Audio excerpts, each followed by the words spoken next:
Oprah's Daily, Oprah and a panel of weight loss experts, including the CEO of Weight Watchers, address questions about Ozempic and other medications that support fat loss. One of the medical experts shared how our brains determine whether or not we naturally store fat. And the details that were shared amazed Oprah because it was the first time in all of her years struggling with her weight that she heard about this concept. And the thing that shocked me the most about Oprah's revelation was not the revelation itself, but the fact that Oprah, who is one of the most celebrated Black women for her career and financial success, was not aware of this. I mean, if Oprah, who has so much money and so many resources, including a team of assistants who do research on her behalf, didn't have the information, then it's no wonder that the typical menopausal woman who doesn't have a lot of time or many resources doesn't easily find the answers to fat loss questions. So stay tuned while I share the exact details of what Oprah learned for the first time about fat loss,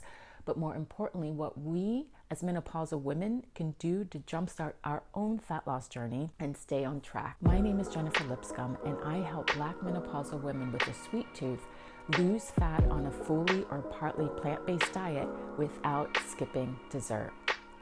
In Oprah's video, The State of Weight, Dr. Fatima Cody Stanford explained that obesity is a disease because there is a malfunctioning in the way that the body is operating as it absorbs food. Essentially, there are two pathways in the brain that regulate weight.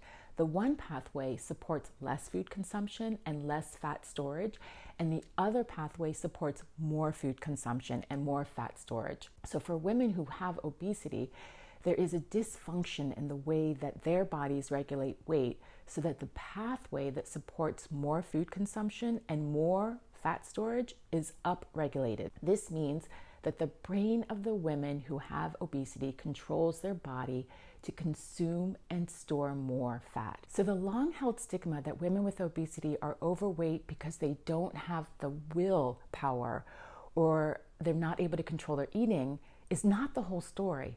Medical experts believe that women have obesity because their bodies are predisposed to it due to a dysfunction of the brain pathway that regulates weight. And this dysfunction is compounded by the environment and other external lifestyle factors that trigger women with obesity to overeat. Many menopausal women are overweight, but not all overweight menopausal women have obesity. Obesity is linked to 13 types of cancers and over 200 other health-related conditions. So it's been proven to be a precursor for serious chronic diseases.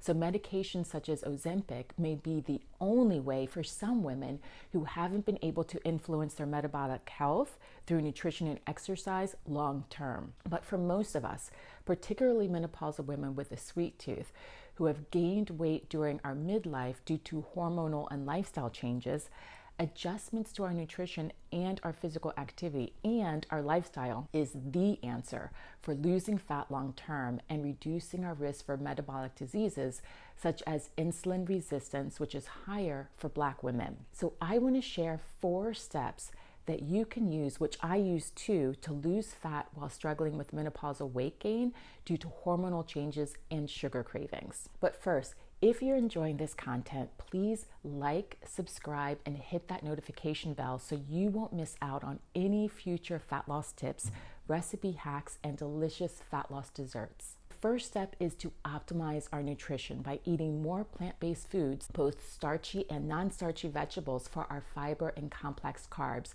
to keep our blood sugar stable, and moderate amounts of seeds, nuts, and beans for our protein and fat intake. The more protein and fiber we include in our diet, the more muscle we maintain and the fuller we feel.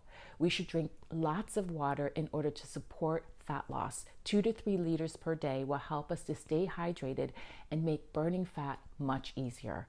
Also, we should try to reduce sugar and alcohol as much as possible because it can throw our hormones out of whack causing our body to hold on to more fat. Sugar and alcohol affect our sleep and ultimately raises our cortisol levels and reduce our chances of burning fat. We should try to enjoy wine or sugar-filled treats only occasionally, more as an exception, but not as a habit. And especially if we have a sweet tooth, we should make sure to not cut out desserts and deny ourselves, but instead plan them into our schedule and meal prep them. We can optimize our desserts by replacing refined sugar with whole fruits such as dates and bananas to increase fiber and lower blood sugar spikes.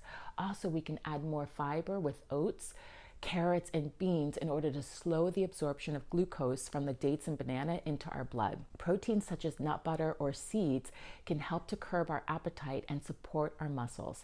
By indulging when we're craving sweets, we can avoid any potential binging later. So if we prepare a dessert strategically, we can both satisfy our sweet tooth as well as support fat loss by preventing overeating. The second way is to set an eating window. Setting an eating window of 8 hours or less will automatically control the amount of calories we eat, while at the same time increasing our fasting window, which will get us quicker to burning fat.